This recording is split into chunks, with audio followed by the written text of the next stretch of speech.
Right now, you're breathing without thinking about it. In through your nose, out through your mouth. Air just exists.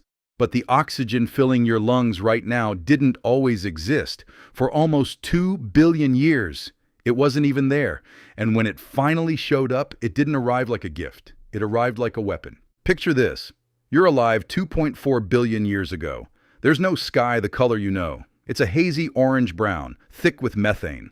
The ocean beneath you isn't blue. It's a dull green-gray, and it smells like rotten eggs.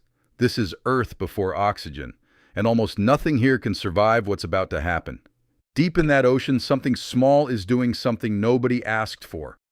Cyanobacteria, simple, single-celled organisms, smaller than anything you could ever see with your own eyes. They discovered something the rest of the planet wasn't ready for. Photosynthesis. Sunlight in, energy out. And as a byproduct, almost like an afterthought, they release oxygen. At first, it doesn't matter. The oceans absorb it.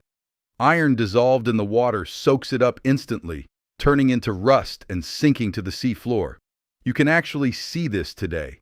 Bands of red rock, striped like a layer cake, sitting in Earth's oldest geology. Scientists call them banded iron formations.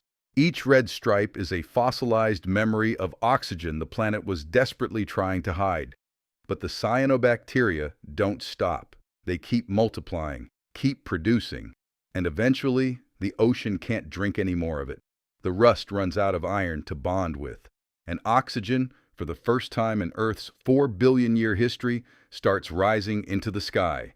Here's the part that should terrify you. To almost every living thing on Earth at that time, oxygen was poison. Not fresh air, poison. Most life back then was anaerobic, built to survive in a world without it. Oxygen ripped apart their cells. It was corrosive, toxic, a silent chemical attack rising from the very organisms that made this planet livable in the first place. Geologists gave this moment a name that sounds almost too dramatic to be real. The Great Oxidation Event. And it might be the first mass extinction in Earth's history. Not caused by an asteroid, not caused by a volcano, caused by life itself, poisoning the world it lived in. Researcher Andrew Knoll, a paleontologist at Harvard, has spent decades studying this period, and he describes it less like a single catastrophe and more like a slow-motion war that unfolded across hundreds of millions of years. The methane haze thinned, sunlight changed, and in a brutal twist, that same oxygen buildup may have triggered Earth's first ice age, a frozen event scientists call the Huronian glaciation, lasting as long as 300 million years. So the planet nearly choked itself, then nearly froze itself, all from one type of bacteria learning how to use sunlight. But here's the twist nobody expects. Some organisms didn't die from the oxygen. They adapted to it, they learned to use it. And using oxygen turned out to be far more efficient than anything that came before it. More energy, faster metabolism, faster evolution. The very poison that wiped out most of Earth's life became the engine that eventually built complex life, built animals, built you.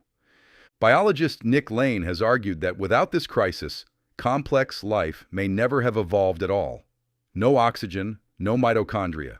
No mitochondria, no energy-hungry cells like the ones firing in your brain right now as you listen to this.